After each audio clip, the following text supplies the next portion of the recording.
An balima kunnafoni cakɛlaw bɔlɔlɔ matrafabaw n'o ye internet ye aw ni ɲantuma aw bisimila maliweb.net ka don kibaru kɛnɛ kan. Ka jakaw ero million kelen to ngini ngolo tege kono ko kita maka nga do biye nde al ni shira kan bo no nga do biye ibe kiri kana bo ibulo awon kiri na metla ka nyama tige e bashi ala ke kate ka komsere di na da mali bala be kiri Allah akbar o ka jibwa e noto ala mi war ko fa do ne la da dere no be war na soro sa be nga war na soro fe ni war ma soro de be yere soro ama bawo anga tani ni ngali be ne na go joni ye chien fo jien be de he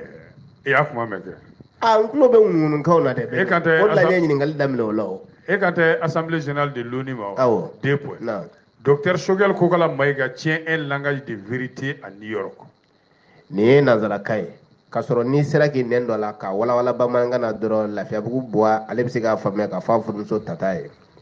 babara naam jenamini jamana bebe sango sa tonsigi pele minge jenamini tomba kono awo na bi ke l'américain jamana na awo anga premier ministre docteur Shogel Kokala Maïga ka ye tiɲɛ yɛrɛ de fɔ bɛɛ yi kɛnɛ ka yeno bɛɛ ɲana o dun ye tiɲɛ sugu jumɛn ni tɔw m'o fɔ f'ale y'o fɔ n bɛna f'i ye o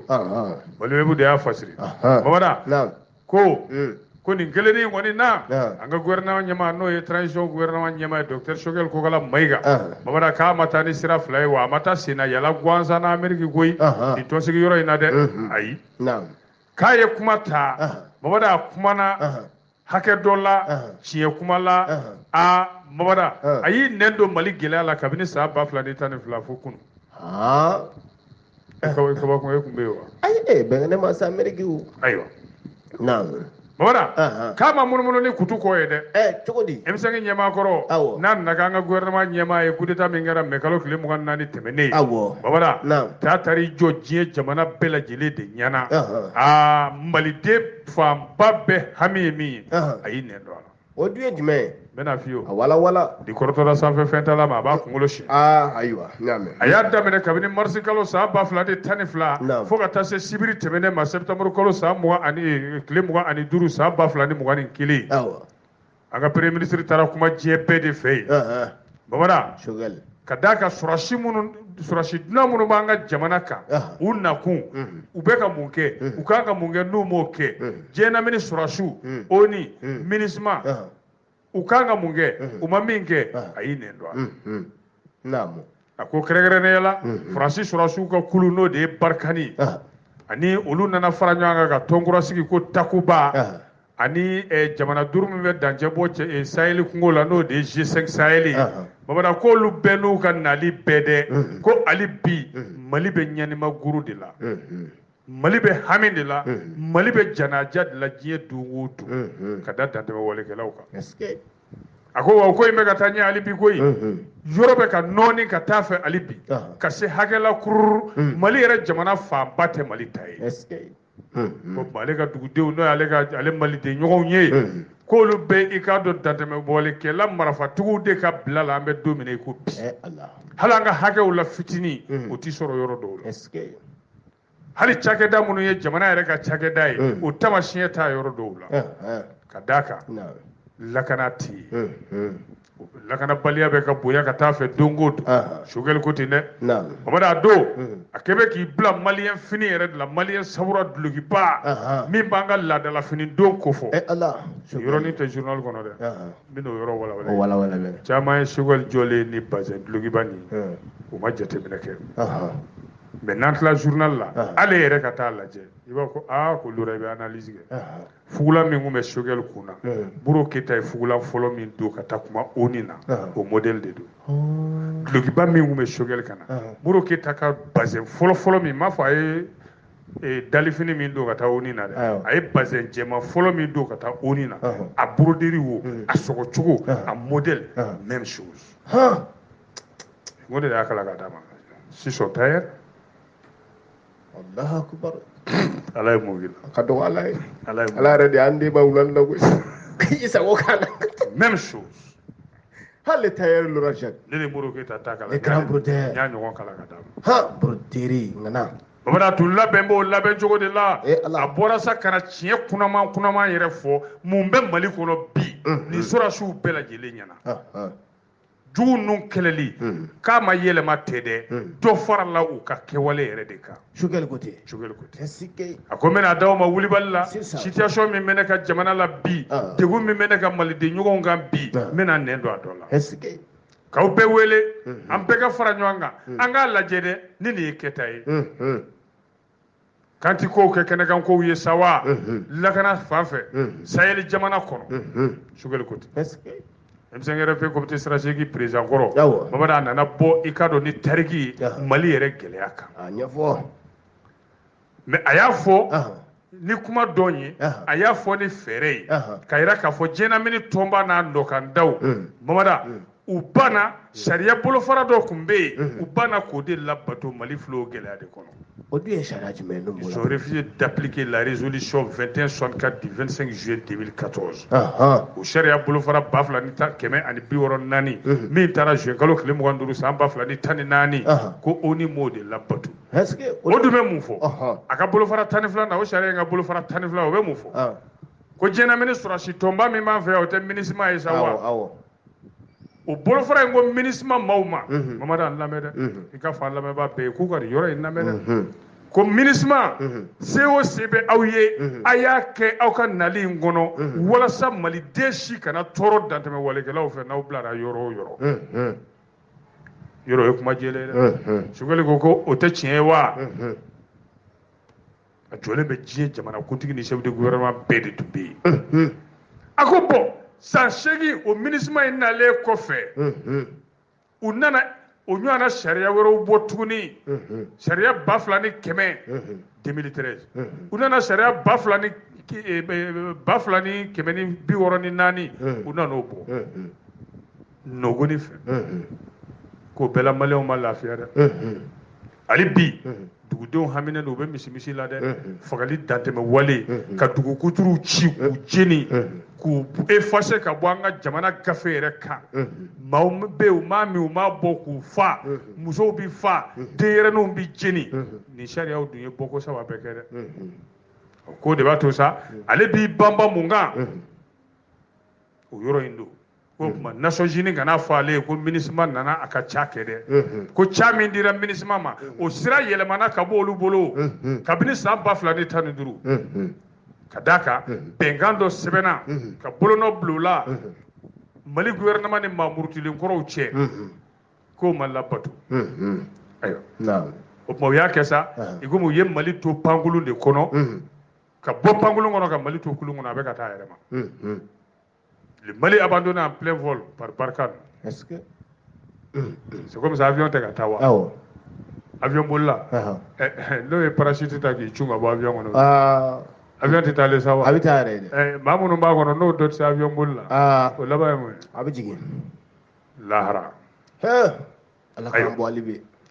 Choguel ko k'a sɔrɔ Faransi sɔrɔsiw nalen u ka tɔn fɔlɔ min nana o de tun bɛ wele ko Serval ko malidenw y'olu kunbɛn koyi k'a kɛra sababu ye hali dutigi dɔw y'u den tɔgɔ da Faransi président n'a don min tun bɛ président la François Hollande ko Choguel nin bɛɛ f'u ɲɛna a belebele n ka nasu fila si ne ka cɛ bon na n y'a ko ni yiri gɛlɛnw de k'a ko ni tasuma ladɔn ye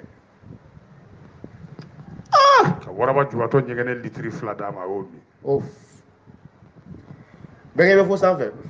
a tɔ ye ka jigi sisan Choguel ka somakɛ de ye ne dansɔgɔ waraba jubatɔ ɲɛgɛnɛ n y'o litiri 2 d'a ma k'a ko ni tasuma ladɔn ye a tɛ siran hali mɛlɛkɛ ɲɛ o la ayiwa o tuma an ka fanga furancɛ fanga ɲɛmaaw olu kɔni ko k'an bɛ komi an bilalen don an yɛrɛ ma de bi sa jigisɛmɛ yɔrɔ t'an na lakana la ko Faransi y'i t'o la ka n'u ka sɔrɔsiw ka kulu tɔgɔ yɛlɛma tugun k'a kɛ Barkhane ye k'o ma kɛ baasi ye o ma fɛn bɔ dantɛmɛ walekɛlaw la u nana tɔn belebele wɛrɛ sigi tuguni n'o sɔrɔsi kuluw ye k'a sɔrɔ an maliyɛnw t'a kalama koyi ko en tout cas gouvernement t'a kalama u nan'o kɛ ko Takuba Choguel bɛ ka nin bɛɛ fɔ diɲɛ de ɲɛna dɛ o si ma kɛ baasi ye ko Faransi y'i to de la sa k'a fɔ k'ale n'a ka sɔrɔdasiw fosi dɔɔni ka bɔ Mali la ko sabu k'ale ni Mali ka baara kɛcogo k'a bɛna yɛlɛma ka da bolo wɛrɛ kan ka kɛ jɛkulu wɛrɛ k'u ma an ladɔnniya dɛ u yɛrɛ bɛ kɛnɛ kan u ma fɛn fɔ an ye nin na dɛ en tout cas a kɛra cogo cogo Mali ɲɛmaa tɛ u ye fɛn fɔ min ayiwa Sogɛlɛ mun fɔ ko kɛnɛkan jaraki la dɛ diɲɛ bɛɛ ɲɛna hali n'a sɔrɔ a ma mɔgɔ tɔgɔ fɔ ko Mali dun fana tɛna ka sigi ka to ten dantɛmɛwalekɛlaw k'u sago kɛ malidenw ka ɲani k'an tɛna sigi k'o lajɛ dɛ o la k'olu na fɛɛrɛ wɛrɛw ɲini situation min nana bange nin ko in na sa olu y'a ye k'a fɔ Mali ɲɛmaa minnu bɛ yen bi ni Faransi ko k'a ka barikani bɛna taa ko tuma olu bɛna bila ko bannen de ɲɛma sa dɛ k'olu to pankulun kɔnɔ sanfɛ ka bɔ ka pankulun to taalen ni olu ye ko f'olu fana ka sira wɛrɛw yaala kulu in bɛ se ka jigin cogo min awɔ n'o de ye jɛɲɔgɔn wɛrɛw ye don min na ni Faransi y'a ka kasaw cɛ ko an taara hɔndiga k'o y'a sɔrɔ olu fana fɛɛrɛ wɛrɛ sɔrɔ ka d'a kan Faransi sɔrɔdasiw tun sigilen bɛ yɔrɔ minnu na n'u taara ka bɔ yen mun bɛna kɛ yan'o cɛ o tuma olu b'o ɲɛsigi k'a b'a ɲini diɲɛlamini jamana bɛɛ fɛ u ka nin jɔcogo nin lajɛ u k'a lajɛ ni a bɛ bɛn n'a tɛ bɛn sɛbɛn fasiriba ko Sogɛl prenant son courage en main Sogɛl y'a ka timinandiya bɛɛ de ta tɛgɛ la ka fɔ Mali hali n'a sɔrɔ an bɛ ɲangilibaw jukɔrɔ diɲɛlamini tɔnw fɛ Sogɛl Mayiga a ye nin kuma bɔ k'a da tabali kan a ko yɛlɛma de bɛna kɛ sisan ni MINUSMA tɛ yɛlɛma k'u ka taabolo la Mali bɛna yɛlɛma kɛ o yɛlɛma bɛna kɛ jumɛn a yɛrɛ ka kuma fɔlen na dɛ o de ye u k'a ɲini ka MINUSMA ka baara kɛcogo yɛlɛma k'a tɛnku Mali ka degun na u k'o kɛ i n'a fɔ an hami ye min malidenw hami ye min u k'a kɛ ten ko n'o tɛ Mali n'a ka siniɲɛsigi t'a yɛrɛ bolo la sa dɛ fɛn min ye dantɛmɛwalekɛlaw kɛlɛli ye dɛ ka lafiya lana jamana in kɔnɔ ni bɛnkan ye jamanaw fɛ ani hali maa wɛrɛw fɛ minnu tɛ jamana ye Bamanan cikan in de fɔlen sa Premier ministre ye nin fɔ don min na sibiri tɛmɛnen n sigilen filɛ i kɔrɔ tonton Sila bɛ n kɛrɛfɛ n seere Mamadu Saramuni o bɛ n ka chaise kɔfɛ an bɛɛ jɔlen ɲɛ ɲɛna an sigilen safuru la ne bɛ nkalon tigɛ ko k'an jɔlen ɲɛna maa tɛ jɔ ye an sigilen ɲɛna aw sigira aw jɔrɔ ka na pan ni maaw ye dɛ tonton Sila ani Mamadu Saramuni ayiwa Bamanan i n'a fɔ sariya minnu yɛrɛ ye Mali sigi n'o jɔsi sariya de bɛ Mali la taama hali bi ko n'a fɔra dantɛmɛwale de bɛ n'o tiɲɛ ka jamana dumanba in goya k'olu tɛ sigi k'o lajɛ tɛ sigi k'o lajɛ dɛ k'o tuma olu na jɛɲɔgɔn wɛrɛw ɲini k'u jigi sɛmɛ teri wɛrɛw la ka fara teri kɔrɔw kan Dogo Sogɛl ye tiɲɛ fɔ tiɲɛ min fɔ o de ye nin mais ne kun kalafili dun bɛ na kɛ cogo di ni situation in kɔnɔna la ayiwa o de bɛ yan dɛ e m'a kalafiliko de fɔ le Mali pourrait reporter ses élections cherche des partenaires alternatifs à la France c'est tout mais ne nanzarakan in dɛ e t'o mɛn wa ayi a fɔ bamanankan ko Mali bɛ se k'a ka kalafiliw bɔ a dɔgɔ kɔrɔ ka tila ka teri wɛrɛw ɲini ka fara Faransi kan walima ka bila Faransi nɔ la bɛnkɛni danaya Talibi Baraji tɛ nin fama wala a b'a faamuya cogo min AFP de ye nin fɔ AFP k'i ka dɔn jamanakuntigi kalafili ni wasaden kalafiliw tun kan ka tɛnku ɲɔgɔn na ka kɛ février kalo nata san wɛrɛ ni Ala ka jɛ ye ko o laban na bɔ a dɔgɔ kɔrɔ dɔgɔkun damadɔ walima kalo damadɔ Premier ministre Sogɛl Kokala Mayiga a ye nin de fɔ AFP gafe kɔnɔ ka yira k'a fɔ k'olu na teri wɛrɛw ɲini sa Faransi ka toli n'a ka taali la komi Faransi y'o décision ta a yɛrɛ ye fɛn ma fɔ olu ye ayiwa yala kalafili ninnu bɛna kɛ février kalo nata wa i n'a fɔ a bolo dara cogo min wa walima u bɛ bɔ a dɔgɔ kɔrɔ wa dɔgɔkun fila kalo caman wa Sogɛl ko foroba kumalasigi min bɛna kɛ n'o ye assise nationale de refondation ye ko o bɛ jalatigɛ o de kɔfɛ ko sabu olu bolo olu minnu bɛ fanga la bi Mali kɔnɔ olu bolo février kalo nata kalafili nafaba tɛ o la fɔlɔ nafa bɛ min de la o de n'a ma ɲɛ kalafili kɔni bɛ kɛ a ka kɛ kalafili ye sɔsɔ cogo tɛ min na o kalafili don n'a kɛcogo n'a jaratigɛ cogo sa Bamada o de bɛna kɛ ni foroba baro in banna o dun y'a sɔrɔ farafinna tile bɛ yan fɛ tɔnba ye CEDEAO olu y'u jɔ biɲɛ ninnu kan k'a fɔ ko sibiri ka ja turu nɔngɔn o tɛ fara fanga in kun namana kan sogel dungo k'a tɛna se ka kɛ ni baro in ma kɛ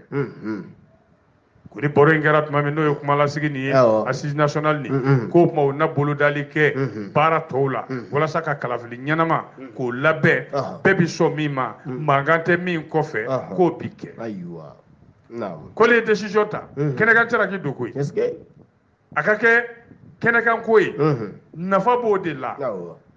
politique sira fɛ nafa b'o de la jamanadenw ka hami sira fɛ nafa b'o de la ko labɛnnen ko ɲuman sumayalen o ka fisa ko labɛn kojugu teliyalen labɛn juguman teliyalen ko bɛɛ k'i jɔ jɔyɔrɔ la koyi yɔrɔ Surasiw de y'ale ta k'a kɛ premier ministre coup d'état filanan in kɔfɛ an bɛ maaw hakili lajigi o la waati min na sa kibaru carilaw y'a ɲininka ko kɔrɔmatigɛli minnu bɛ ka da Mali kan ONU fɛ k'a fɔ ko Mali bɛ k'i sen fofo a kɔ bɛnkan in na n'o ye accord de paix 2015 k'a bɛ se ka mun fɔ o la ko yala u bɛ ka o accord de paix u bɛ k'a baara kɛ wa Sogɛli ko sɔngɔ tɛ lafiya la o i mana fɛn fɛn don sɔngɔ lafiya la o t'a sɔngɔ bɔ ayi ko mais lakarabaliya ɲɔ min ɲɛlen don Kidal k'ale fɛnɛ bɛ jɛnamini tɔw ɲini o la k'a bɛ don min na ko bi n'i ye Mali tila 3 ye ko tila 2 maa tɛ se ka balo y'i sago ma ko maliyɛnw bɛ k'u yɛrɛ ɲininka de sa ko yala banabagatɔ ordonnance fɔlɔ min dira ma n'a y'o furaw san ka bana furakɛ san 6 bana in ma se ka kɛnɛya wa bana yɛrɛ tɔ juguyara ka taa fɛ ko yala i t'i yɛrɛ ɲininka wa yala n ka ordonnance kura kɛ wa yala n ka docteur kura ɲini wa yala n ka sɛgɛsɛgɛli kura kɛ n ka banabagatɔ la wa k'o ɲininkali ko maliyɛnw bɛ k'o de k'u yɛrɛ la bi ko n'o tɛ bɛnkan in accord d'Alger ko Mali b'a kɔnɔ kibarutarɔ y'a ɲininka u ko ayiwa ko société Wagner ko in tiɲɛ don wa ŋunuŋunukan don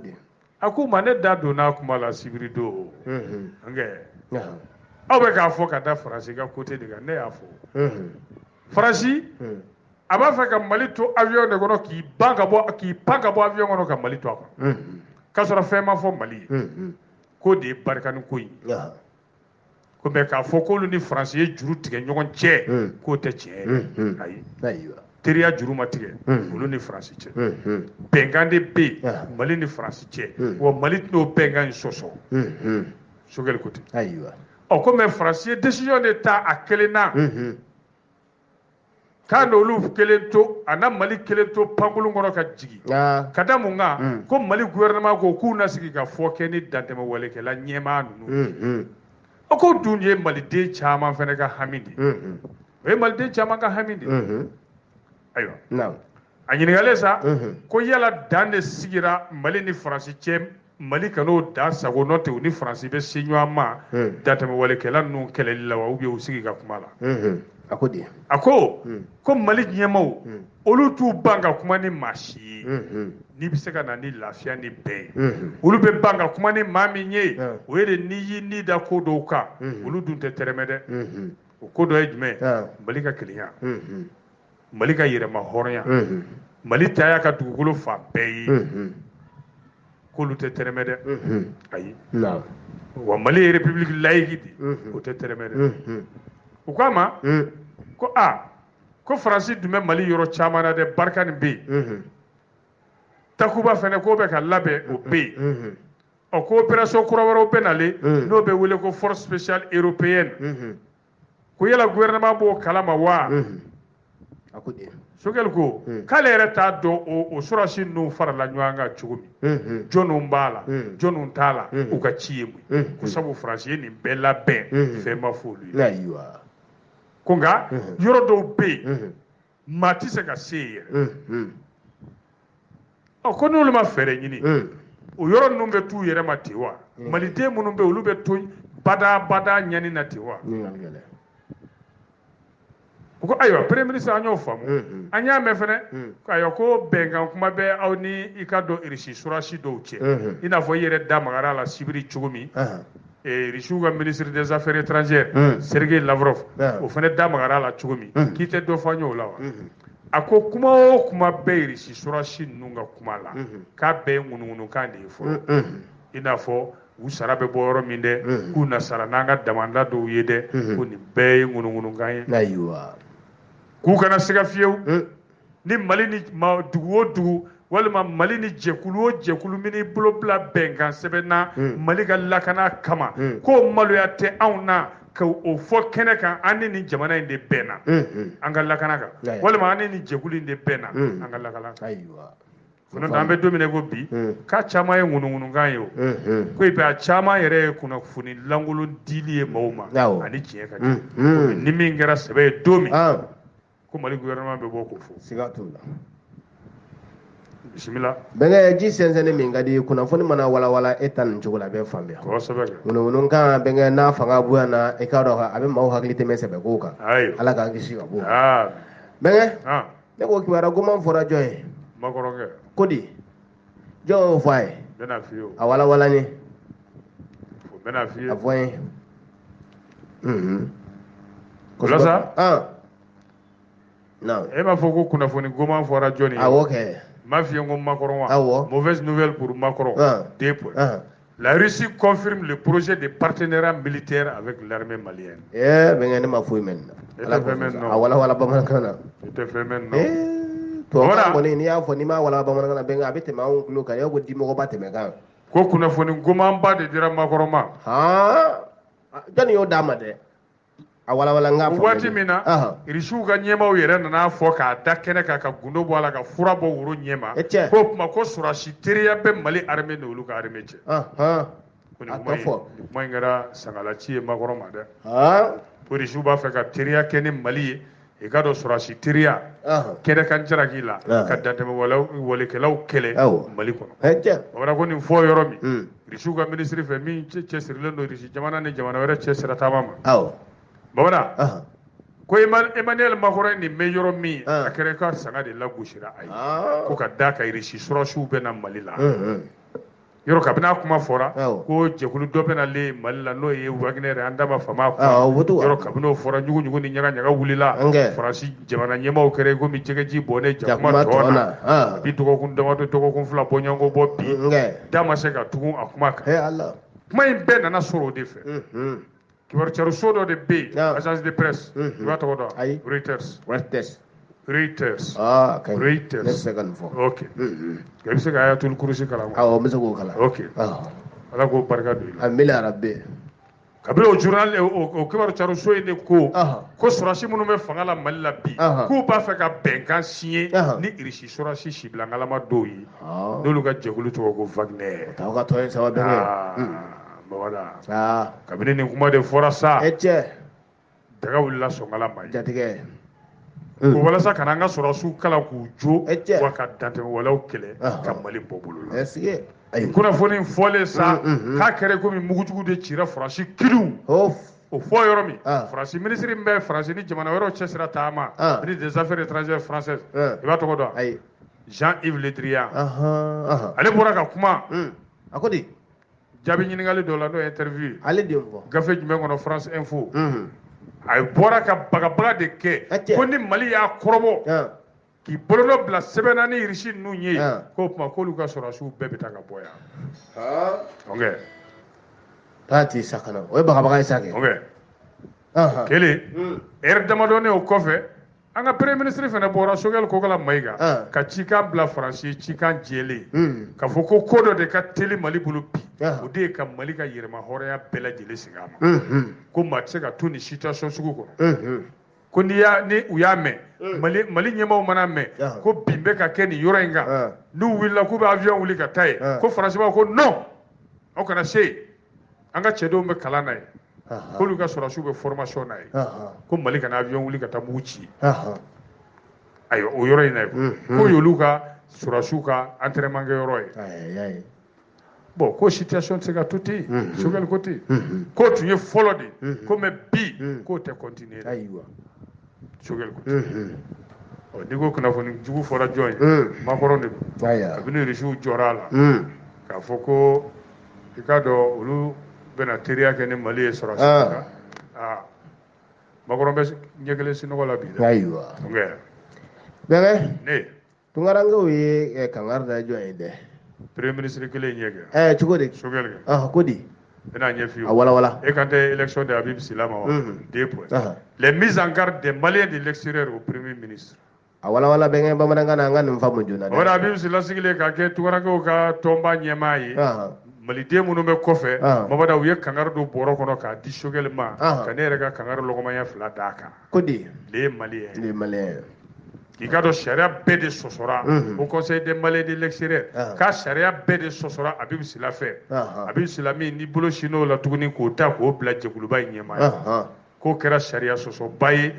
Ton yere no au Conseil des Maliens de l'extérieur. Ko sharia no ga règlement bede sosora. Ko waningera kalafili labene de ka sugulu nyanga Premier ministre ere sibala de chef du gouvernement sugelu mai. Sugel Maïga mi, n'a l'air de Boulono be décret là. Décret mi est charia sig depuis septembre colloque l'État année ça va ça baflan kili. Bouani kili. Kaira ka fo Malien de l'extérieur Mali de munu me kofe. Ani tungarange munu be sig ngana faso la. Sugel Boulono ba. Septembre kelo ingon. Les tani ça va. Dio charia ta ka laje o bulo fara nane nambe mufo. Malien de l'extérieur est joint. C'est-à-dire, Dieu me voulait que tu m'arranges. Min sigile me kofe. Oni malide min sigile me malikono. Ambe malide ga anga kute kili. Okumu ngona la. Malide min sigile me tungafe. Na sigina kana malila. Ka kile kemeni kile bisheginge. Abe malila ya. Ko kuma ki ka tumarange ya sebe fushira ga bibulo de.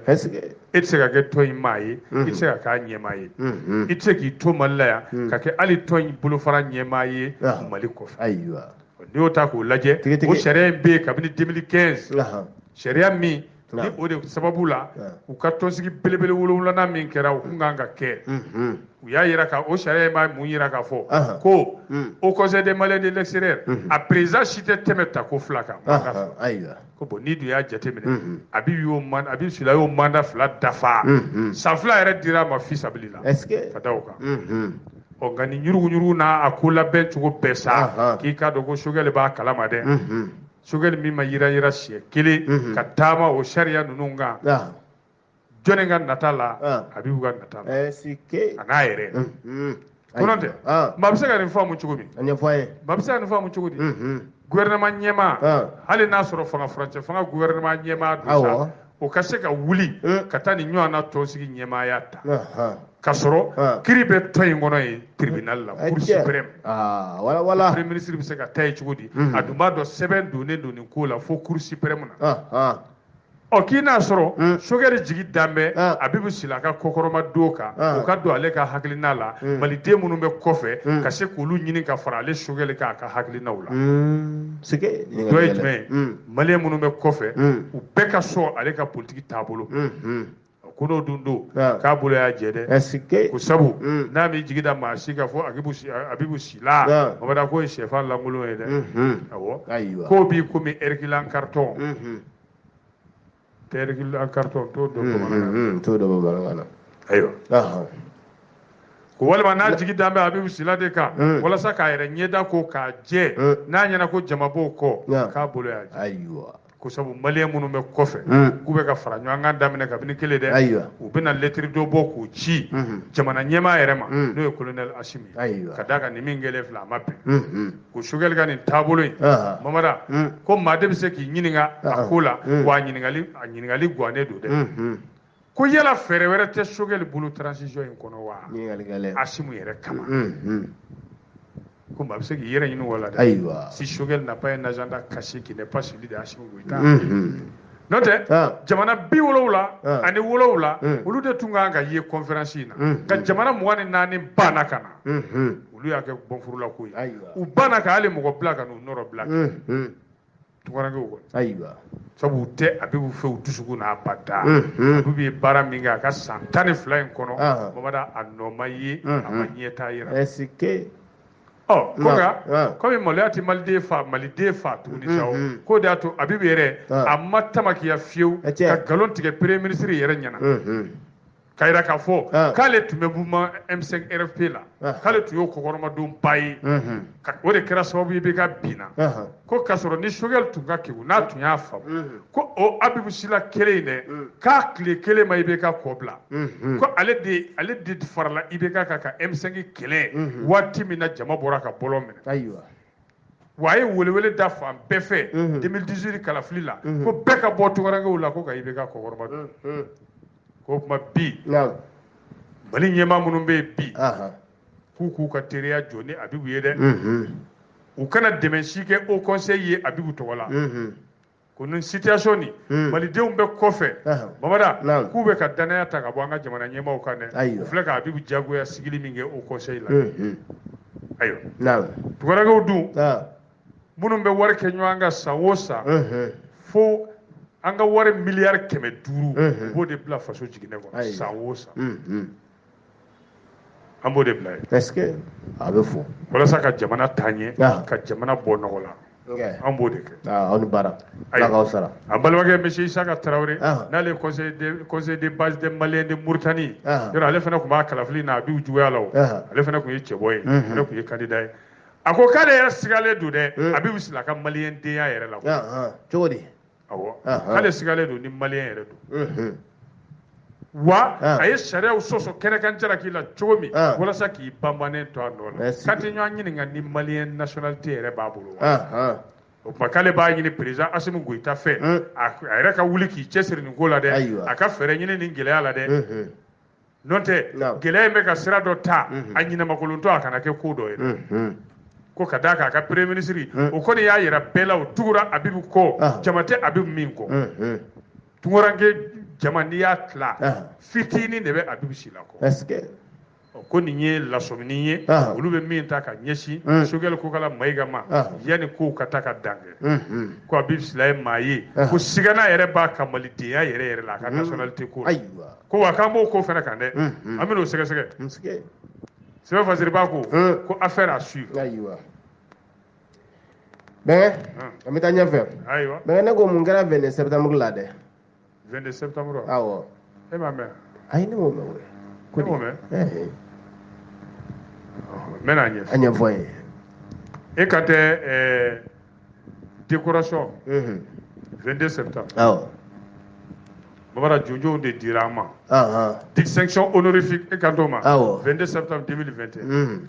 à Madame Touré Lobo Traoré et autres personnalités fidèles à la patrie, la nation est reconnaissante. Bamana ne m'a sɛbɛn dɛ i tɔgɔ t'a la ko maliden minnu ni Jonjon ka kan 22 septembre la ko Jonjon dir'u ma an minnu ye bon est-ce que n kan ka n yɛrɛ fara ka fɔ n man tɔgɔ ye gafe min y'a fɔ ko i k'i yɛrɛ fara kan de bon man tɔgɔ ye o kɔrɔ k'i t'a la an ka taa parce que ni man tɔgɔ ye tiɲɛ na n t'a la an ka taa ne tɛ nkalon tigɛ o nkalon man ɲi nkalon y'a man ɲi i b'a dɔn sariya ye degré jamana ye degré dɔ de ta décret numéro 2021 06 27 président de transition République du Mali du 20 septembre 2021 Mamada o de ye i k'a dɔn ladiyali sɛbɛn ta jamanakuntigi yɛrɛ tɔgɔ la k'a di maa caman ma maa minnu n'u jɔda yera faso in jɔli la a jala belebele fɔlɔ o de ye grand officier jala belebele filanan commandeur de l'officier commandeur a sabanan officier de l'ordre national est-ce que i y'a faamu a wala o de dira jɔn dira jɔn ma mun dira jɔn ma n bɛna bɛɛ f'i ye o Mamada min diyara maliden bɛɛ ye ni bɛɛ nisɔndiyara ka muɲugu ni a ye o de ye maa kofɔlen ninnu cɛla muso kunba kelen b'a la Madame Touré Lobo Traoré épouse de feu président ATT et président de la Fondation pour l'enfance tanti de Laurent Jacques i y'a faamu n y'a faamuya ale b'o la i tanti dɔ kɛ maa bɛ n dɔn kojugu an b'a ko Lobo de sa an b'a wele so ko maa maa hali ATT tun b'a wele ko maa ala ka hinɛ a la o dɔ dira jɔnni ma Ousmane Sy ministre kɔrɔ don a dira jɔnni ma Fatumata Ndiaye ministre kɔrɔ don ale de ye Mali ambassadeur ye bi Tunisie olu kɛra grand officier de l'ordre national inspecteur général de police Bakari Jara ancien président de fédération malienne de football général de division Yamoussa Kamara ministre do Ahmed Funemba Halmadan magistrat do Sadou Abdoulaye Yatara, journaliste, elle était maison de la presse président Koroy. Madame Sika Tousso, ministre Korodo, Olukara commandant de l'ordre national. Femme Yéjou Bachili, Arasupati Koutere, chambre de commerce et d'industrie du Mali président. Yawa Katile, CSE président. Mamadou Touré, allé de la fédération Nyamala, Olukara officier de l'ordre national. Voilà, nous avons 22 septembre, Kadara de Kono, Arabat Temene, voilà, Malifa, Befe. Il va 22 septembre, Nyanamalila, Nyanamayalila. 22 septembre, Nyanamalila, voilà, président Boraka, Nimpounyama Segenge, Nima Kofole, Nundi, Ambela Gele, ma Bichegi, Anima, Duru, nous de décourera, grand officier de l'ordre national, voilà, grade de commandeur national, commandeur de l'ordre national, et grade d'officier de l'ordre national. Voilà, catégorie belle yɛrɛ la sa yɔrɔ an t'o la o Lobo b'o de la sɛbɛn fasiri ba ko muso fila de b'a la Lobo ani madame Jakite Fatumata Ndiaye min bɛ ambassadeur la Tunisie ayiwa nin dili Lobo ma Mamada k'a diyara maliyɛn bɛɛ ye k'a n'a ka kan i n'a fɔ an balimamuso dɔ kumana cogo min dusu jiri ale ko k'ale bɛ bonyamasegin de kɛ Lobo ye ma kɔni ne ba ma i b'a bɔlen dɔn ko maa bɛ maa fɛ fonisire don n'a ye min sɔrɔ a ni bɛɛ bɛ jɛ a la a muɲunen don a sabalilen don a ye ko bɛɛ kun a bɛɛ kɛra a la a y'a bɛɛ kun maa min tɛ tasuru sara dɔn maa min bɛ yafa maa min bɛ musow lajigi gɛlɛn na maa min b'a sin bɔ a denw da k'a di walidenw ma maa min kɛra i k'a dɔn jamana in fɛ maa min kɛra a cɛ fɛ maa min sɛgɛnna jamana in ye maa min kɛra loran fɛ quartier Komogel u ka so yɔrɔ dɔn i tɛmɛna u ka da la dɔrɔn i sera Samasegula la Moti lamɔna ye i lamɔna ye b'ale fɛ yen kɔni b'ale tɛ mɔkɛ yan voilà maa don a ka kuma man ca a ka nɔgɔ a n'a ka yɛlɛmisɛnnin ni nisɔndiya de bɛ ɲɔgɔn na a t'a fɛ ka maa degunnen ye a n'a ka timinandiya yɛrɛ furakɛ ani wali furakɛ ka dɔgɔtɔrɔso jɔ a n'a cɛ ko ni jojo taara ka d'o ma a dira a dibaga ma dɛ maa min b'a ka sunɔgɔ bila ka maa tɔw la sunɔgɔ fonisire don ale de b'i sɔn a tɛ fɛn ɲini fɛ a n'a ka timinandiya ko n'u ye Lobo décoration di Lobo ma nin cogoya la o b'a k'a dira a dibaga ma dɛ dira dibaga ma dɛ ala k'a ni si bɛɛ ko Asimi ye nin min kɛ nin ye k'a kan ka fo ka ɲɛsin an ka jamanakuntigi kɔrɔ ma ala ka hinɛ a la général Amadu Tumani Ture min fatura n b'i hakili lajigi dɛ maliyɛn ɲinan ka di i bɛ dɔw ɲininka ko ATT fatura don jumɛn caman ɲinana ka sɔrɔ a ma mɛn yɛrɛ a m'hali san kelen bɔ yɛrɛ ATT fatura salon novembre kalo tile 10 san 2020 Turki o yɔrɔ tɛ gafe kɔnɔ dɛ mais u nana EMIA 43e promotion ta k'o tɔgɔ da ATT la le 2 juillet tɛmɛnen Kulukɔrɔ wa o sɔrɔsiw bɔtɔ lieutenant kuranin ninnu bɔ don Asimi Goyita tun bɛ yen jɔnni sigilen b'a kɛrɛfɛ a muso tɛ dɛ fulamuso tɛ dɛ Lobo o y'a sɔrɔ a ma fulamuso ye fɔlɔ a bɛɛ ye fila ye Asimi jo don dɛ a muso in cɛ ka ɲi cogo min a kana to ka bɔ n'a ye dɛ n'o tɛ voilà kabako don a cɛ ka ɲi ne m'a ye fɔlɔ ne taara Asimi fɛ n ka dɛmɛ surafana d'a ma e taara Asimi fɛ ka ban a sigilen fanga la e taara bɔ yan ka ban ou bien e tun bɛ taa ye ka sɔrɔ a ma kɛ fanga ne ye to don a bɛ siɲɛ mugan o de la ne tɛ taa fɛ yen o to kɔni bɛ yen dɛ ne tɛ taa yen n'a ye ni foyi t'a fɛ yen y'o de fɔ walasa i kana taa quoi ni foyi t'a fɛ yen fo maa caman de bɛ yen minnu ye jojo sɔrɔ nin ko la o b'a sɔrɔ dɛ Bubakari Karamɔgɔ Kulubali ministre kɔrɔ don n'a ka kan général Ismaël Cissé a n'a ka kan ambassadeur kɔrɔ a n'a ka kan général Mɛnkɔrɔ Kanɛ a n'a ka kan Kayikaw ka Mɛnkɔrɔ n'i y'a sɔrɔ e ko gouverneur bɛ diya ni Danfaka bɔra la gouverneur bɛ diya Kayikaw ye ka Mɛnkɔrɔ bɔ yɔrɔ dɛ voilà général de division Seydou Traoré a n'a ka kan a dira ale ma a n'a ka kan de ancien chef d'état-major n'i y'a sɔrɔ dɔrɔn a n'a ka kan Église a ka fonni o jɔ ye Kidal gouverneur kɔrɔ quartier Lego Traoré ni doyen an yɛrɛ baarakɛ ɲɔgɔn journaliste réalisateur adjudant chef dugu fana Kɔnɛ sous-officier a n'a ka kan commandeur de l'ordre national a n'a ka kan o tuma an nana se officier de l'ordre national ma sa Général de division Yamoussa Kamara, ministre conseiller. Lazare Balaketa, ministre Korodo. Amey Fune Mahalmadan, ministre Korodo. Madame Sika Tousso Mofia, ministre Korodo. Dr Diallo Deja Mohamed Katra, ministre Korodo. Samba So, ministre Korodo. Général de division Maman Touré, ancien chef d'état-major général. Inspecteur général de police Anatole Sanare, Kabo Kita, Mourangedou. Ancien secrétaire général ministère de la sécurité. Général de brigade Kani Diabaté. Off! Madame Koulibaly. Tcho Pele Pele. Ah ouais. Ancien secrétaire permanent de LC parle. Sadou Abdoulaye Yatara, journaliste ancien président de la maison de presse. Alaï Dial. Allez, commandant Goro, préfet Goro. Tian Tambadou. Tchokela Badou. Konyi Namake, inspecteur général de police. Bouar Bawa Jara. Fédération Malienne de football président Goro.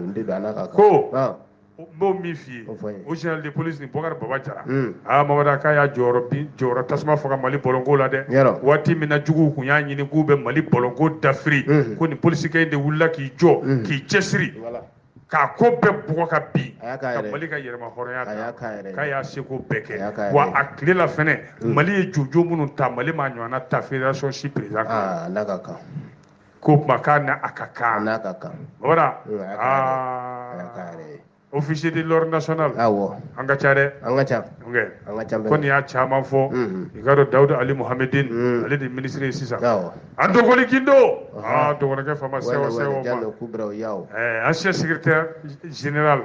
ministère du développement de la femme promotion de la femme an dɔgɔli Gindo sisan il est ministre de l'artisanat, de la culture, de l'industrie hôtelière et du tourisme Sikasogo bɛ an dɔgɔli dɔn a ye baara kɛ yan tribunal la o y'a sɔrɔ Ala ka hinɛ ne yɛrɛ nimɔgɔkɛ la Modibo Tunti Gindo ale tun ye i ka dɔn procureur ye yan Yubaba ministre Amadou Touré ministre Bitu Fune Samakɛ ministre Kɔrɔdou Yakuba Katile n y'o f'i ye Isufu Bacili chambre de commerce n y'o f'i ye général Musa Senghor Kulubali ancien ministre Junjo dira ma Baba Ali n tɛ Gabon Baba Ali ma dɛ ni ye Babali Ba ancien directeur général Banque malienne de solidarité inspecteur général de police Moussa Ak Faye mon ami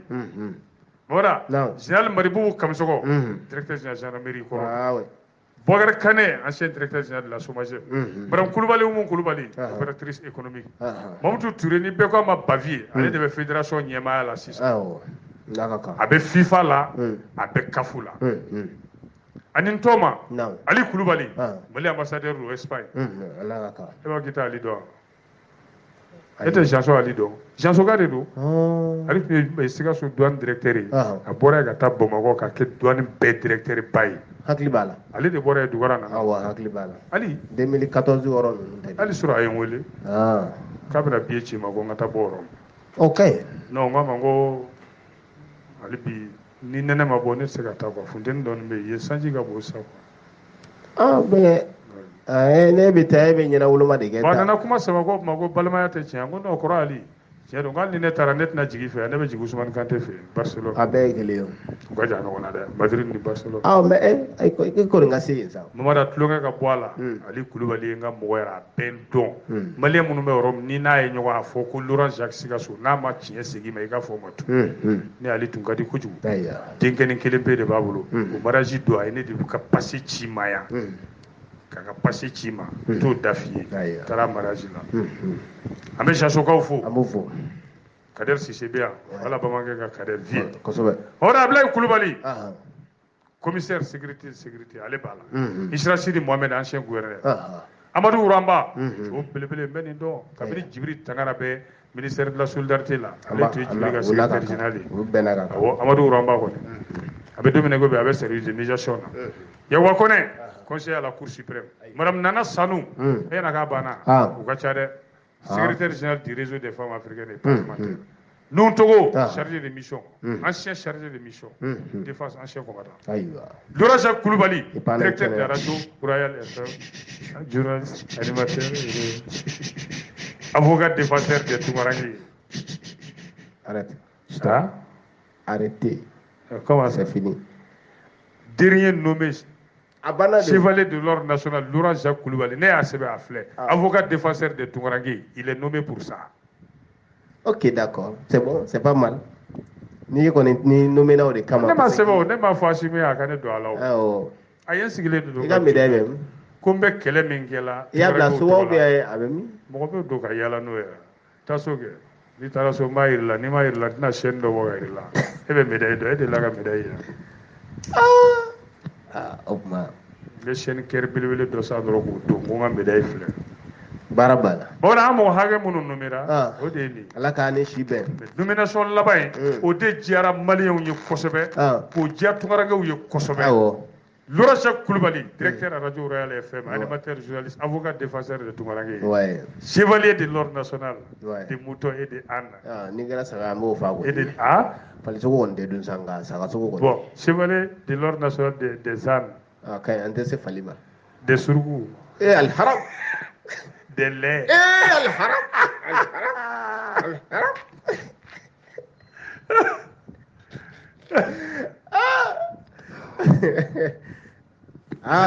ambe do ka ala ka ke shiye bora u ye ma 85 de no cera nin ka cam jala saba ina ko an cara gali bi sawara ala ka do faranga sawara u ka no me tuguni u bi no me way bismillah be ne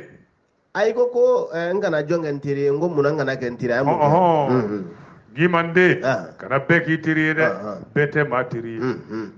il poignarde mortellement le présumé violeur de sa femme. Aboyari hakli made.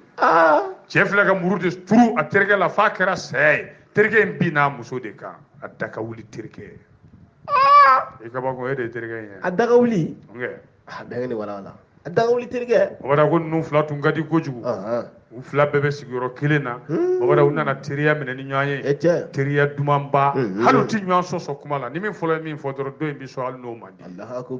wa u musow nana ɲɔgɔn minɛ teriya la o ka jugu n'o bɛɛ ye fo terikɛ in yɛrɛ yɛrɛ sa min ye murula sɔgɔli kɛ ale muso nana garizigɛ sɔrɔ a terikɛ muso bɛ taa ale muso fɛ yen ale muso bɛ taa terikɛ in muso fɛ u bɛ baro kɛ ni ɲɔgɔn ye cɛ fila in yɛrɛ ka teriya fo bɛɛ ko ko filananw don u gundo bi fɔ ɲɔgɔn ye ni kelen ma sɔn min ma k'ali kana taa fɔ dɔ in ye a ti sɔn musotigi sa muso cɛ in a n'a terikɛ u tora o teriya de la furu muso cɛ in ale muso mana garizigɛ sɔrɔ wa donc o de taara terimuso fɛ yen n'o y'a cɛ terikɛ muso ye ka taa baro kɛ cɛ terikɛ muso fana nana ale fɛ yen ka baro kɛ nin ko in nana kɛ cogo di don jumɛn sa nin don de sa muso cɛ in ale muso kɔnɔma o de taara bɔ a terimuso ye n'o y'a cɛ terikɛ muso a taara fɔ terimuso ye komi a sɛgɛnnen don i b'a dɔn muso kɔnɔma ka ko man di u wuli man di u sigi man di joona i n'a fɔ i ba Mayimuna Kamusɔgɔ ou bien an ka taa komi a fɔra a terimuso kɔ a ye taama min kɛ ka bɔ a ka so ka na terimuso in fɛ yen a donna so kɔnɔ ka dɛbɛnin ta ka n'i da so donna la a sɛgɛnna k'a n'i lafiya dɔɔni yanni terimuso ka na ka d'a kan kɔnɔbara sɛgɛn a dalen to de la sa jaa o y'a sɔrɔ cɛ bɛ to ka manamanakan ninnu fɔ a ye ale b'a filɛla teriya tulonkɛ ni nimɔgɔya tulonkɛw ye sa i ka di n ye dɛ seri ne b'a dɔn e bɛ min ɲini na ne terikɛ ko i t'i furusa nin ko n k'i faranta in kan wa o la aw na kɛ sigiɲɔgɔnmaw ye aw ka teriya yɛrɛ tɔ bɛ diya muso b'a fɔ i bɔ ne kunna ne t'o maa ye min b'i bɔ n'o t'i bɔ ne t'i fara o kan ne bɛ n cɛ kun o bɛ ne bɔ muso ma sɔn diɲɛ nin don sa muso mana dɛbɛn ta k'i da sa wa su daminɛ ni fitiri waati musokɔnɔma in labɛnnen k'a bɛ taa tuma min cɛ bɛ k'a tɔɔrɔ n'o kuma ye k'i tɛ taa bi ni kow ma kɛ kow ye muso ko i ko cogo di fa de b'i la a ko a kɔrɔbɔ bamanan ka muso nɛgɛ k'a nɛgɛ a terikɛ muso kɔnɔma a lamɛnbagaw ka hakɛ to muso ma sɔn a ye muso jagoya lamɛnbagaw ka hakɛ to a ye muso kɔnɔma fanga b'o la wa a y'a jagoya fo k'a ka laɲiniw sabati kɔnɔbara kan a da ka wuli terikɛ a t'o tɔ kɛra cogo di ayiwa muso ni ɲɛji de donna so cɛ ko a kɛra di ko tin wulila wa ko fɛn wulila min ka jugu ni tin k'i terikɛ ye nin ba taara ko in de ta k'a kɛ n na cɛ ko i ko di a ko awɔ ayiwa cɛ wulila ka taa dugutigi fɛ yen dugutigi ye mɔgɔw lasigi ka terikɛ in wele u bɔra ni kuma ye ka kuma da kɛnɛ kan e na ka y'i dala cɛ a b'i dala cɛ a ko tiɲɛ don il reconnaît les faits qui lui sont reprochés il présente des excuses publiques au couple qui semble les avoir acceptés a jɔra la ka yafa ɲini bɛɛ ɲɛna ko terikɛ ka yafa ale ma sitanɛ ka baaraw don terikɛ fana y'a kɛ jama ɲɛna komi a yafara nka maaw sigilen kun tɛ ni min ye Babada i k'a dɔn tile damadɔw kɔfɛ bɛɛ ɲinalen tuma min terikɛ de wulilen filɛ ka taa muso cɛ in de wulilen filɛ ka taa terikɛ in kama ka muru fosi dɔrɔn k'a to a kan wo la ten furu k'i kɔ don murudenya kelen pe cɛ ye kulekan min bɔ dɛ cɛma filɛ ka na a ko n terikɛ in sɔgɔ muru la k'i kɔ don a ma sɛgɛ fili maa la yɛrɛ u y'a ta ka taa n'a ye dɔgɔtɔrɔso la o dɔgɔtɔrɔso fitinin ko nin furakɛyɔrɔ t'olu bolo u taara n'a ye dɔgɔtɔrɔso ba la fo région na a ni tigɛ a sara ye a sara ye muso cɛ kabini a y'o kɛ ale fana tununa sen tɛgɛ ani ko laban i b'a dɔn lakana tigilamaw u y'a yɔrɔ ɲini fo ka t'u tɛgɛ d'a kan jamana ye fɛ région wɛrɛ la dugu ninnu bɛɛ tɔgɔ bɛ taru tɛgɛ d'a kan fo région wɛrɛ la a kun taa kun ye mun ye o région na i b'o dɔn a kun bɛ taa ale mori ɲini de min bɛ se k'a ko datugu à la recherche des marabouts pour couvrir mystiquement son meurtre mori ka dɔgɔ dɛ ala yɛrɛ tɛ sɔn moriw ka na ne yɛrɛ b'a kelen min dɔn Mali bɛɛ u bɛ Sikaso yan den mori jumɛn ye mori minɛ mori ye dɛ o ye numunu bayanu de ala tɔgɔ fa n'a ba bɛɛ b'o bolo n'o y'i ka ko datugu ayi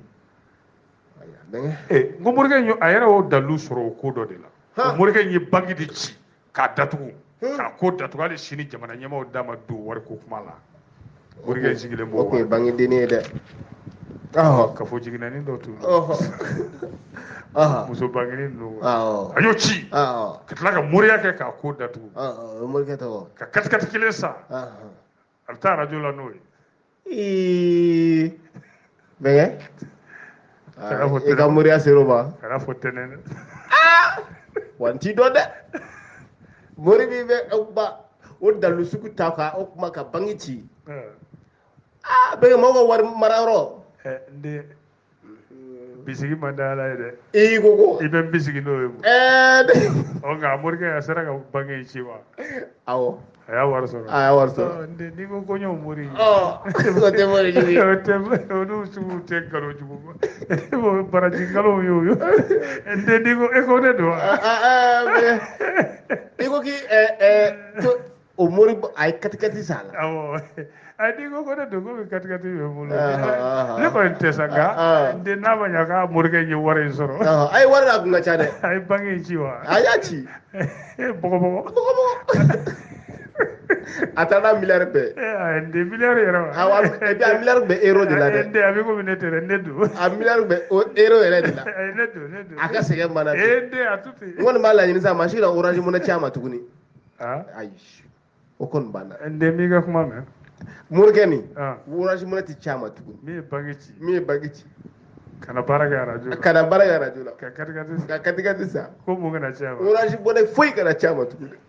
o kɔni nin y'a ka orange money ko kɔni nin y'o film bannen de ye parce que a ye banque min ci a bɛɛ tun ye euro de ye n den ne t'o ye bɛnkɛ i kunna diya journaliste animateur radio Oral FM ala k'an bɔ su la ala bɛ bɔ tulo ka o tɛ yen k'a lase a k'i tu o la salala